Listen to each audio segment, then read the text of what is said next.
તો સત્યમ પરમ ધીમહિ, ભાગવતની શરૂઆત પરમ સત્યથી થાય છે. ભાગવતનો બીજો શ્લોક છે નિગમ કલ્પતોર ગલિતમ ફલમ સુખ મુખાદ્રવ અમૃતદ્રવ સંયુતમ પીબત ભાગવતમ રસમાલયમ મુહુર્મુહુ રસિકા ભુવિ ભાવુકાહ. હે રસિકો, હે ભાવિકો, આ ભાગવતનું ફળ કેવું છે? મુહુર્મુહુર, વારંવાર. એકવાર પીવા એવું નથી, આ વારંવાર પીવા જેવું છે. અને જેમ વારંવાર પીવો, જેટલી વાર પીવો એમાં કાંઈક નવું કાંઈક નવું કાંઈક નવું હોય. વારંવાર પીવું છે. અને થોડીક વારમાં પીને તૃપ્ત થઈ જાય એ શ્રોતા જ નહીં, આ તો વારંવાર પીવાની વાત છે ને. વારંવાર પીવું જોઈએ. આહા, મેં સાંભળ્યું છે, આ સાંભળ્યું છે જોયું છે, કારણ કે નાનો હતો ત્યારે આ બધું જોવા મળતું. હવે મોટો થયો ત્યારે નથી મળતું. આ પીવાની વાત છો. આ ભાગવતનું ફળ છે. જો ફળને છે ને ખવાય, પીવાય નહીં. વેદનું ફળ છે ને નિગમ કલ્પતોર ગલિતમ ફલમ. નિગમ, આગમ નિગમ. આગમ એટલે પુરાણ, નિગમ એટલે વેદ. સંસ્કૃતમાં આગમ નિગમ ની વાતું, વેદ પુરાણ ની વાતું છે. આ પુરાણ નું ફળ છે, વેદ નું ફળ છે. આગમ નિગમ કલ્પતરોર ગલિતમ ફલમ. પાછું આ ફળ છે. અને કોઈ તમને એમ કહે કે આલિયો સફરજન પીવો,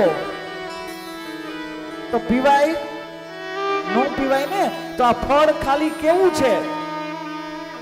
જેવું તેવું ફળ નથી, પાકેલું છે. તમને કેમ ખબર પડે કે આ પાકેલું છે?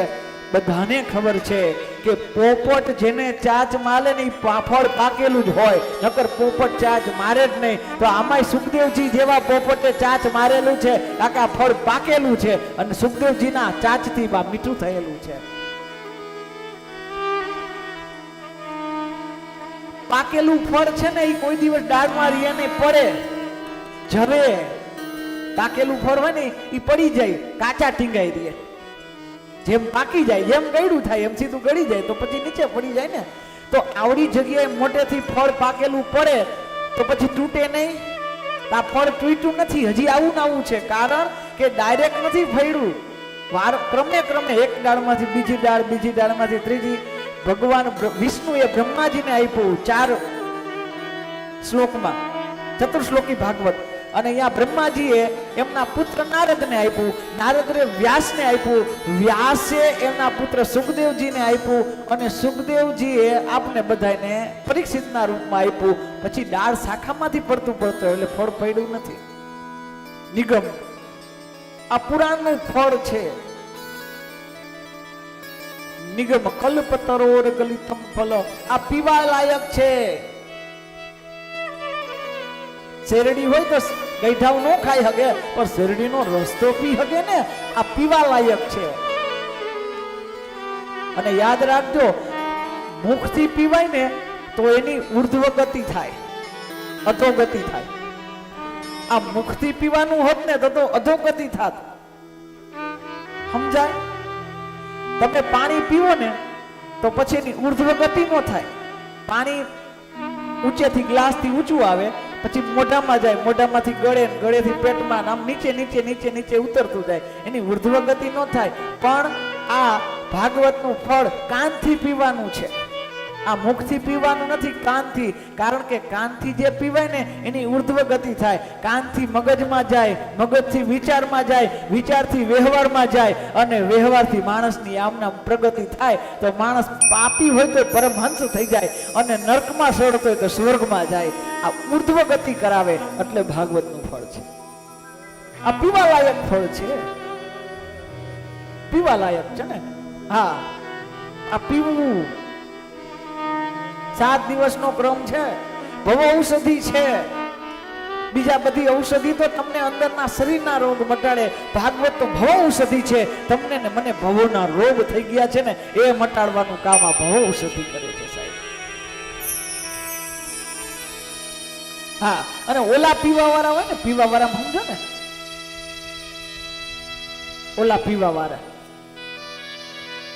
મેં એવું સાંભળ્યું છે કે પીવા વાળો હોય ને, આમ આમ આમ આમ આમ એક્શન કરું તમને દેખાવું, આમ રાખે હજી રે, હજી રે, હજી રે, આમ કરે રાખે, હજી હજી હજી હજી. એલા ઓલું નથી પીવા જેવું, એમાંય જો તમે હજી હજી હજી, તો આ તો પીવા જેવું છે. આમાં ઓર હજી, ઓર વધારે, ઓર વધારે. અને ઈ પી અને બેભાન થઈ જાવું એના કરતા આવો ભાગવતો આ અમૃત પી, આવી પીતા જાય, અમૃત થતા જાય, અમર થતા જાય. આવો રસ છે સાહેબ. પણ નિગમ કલ્પતરો, આ કલ્પ વૃક્ષનું ઝાડ છે. આ માંડવોય કલ્પ વૃક્ષનું ઝાડ છે હો. આ માંડવોય તમે જેવી કલ્પના કરશો ને એવું ફળ મળશે. આ ખાલી સામાન્ય માંડવો નથી, આ કલ્પ વૃક્ષનું જેવા વિચાર કરશો ને એવી વસ્તુ મળશે. પણ ભાગવત તો આ માંડવા કરતાંય વિશેષ છે, આ કલ્પ વૃક્ષના ઝાડ કરતાંય વધારે વિશેષ છે. કારણ કે કલ્પ વૃક્ષ એ નક્કી ન કરી શકે કે તમારા માટે સારું શું ખરાબ શું. ભાગવતો એ નક્કી કરે, તમે માંગો એ ન આપે, તમારા માટે સારું હોય એ આપે. કેની શરણમાં જાવું? કોક તમારું હારું હારું બોલે ને એની શરણમાં ન જતા, કોક તમારું સાચું થાય એવું બોલે ને એની શરણમાં જાવું, કે કોક આપણું સાચું થાય.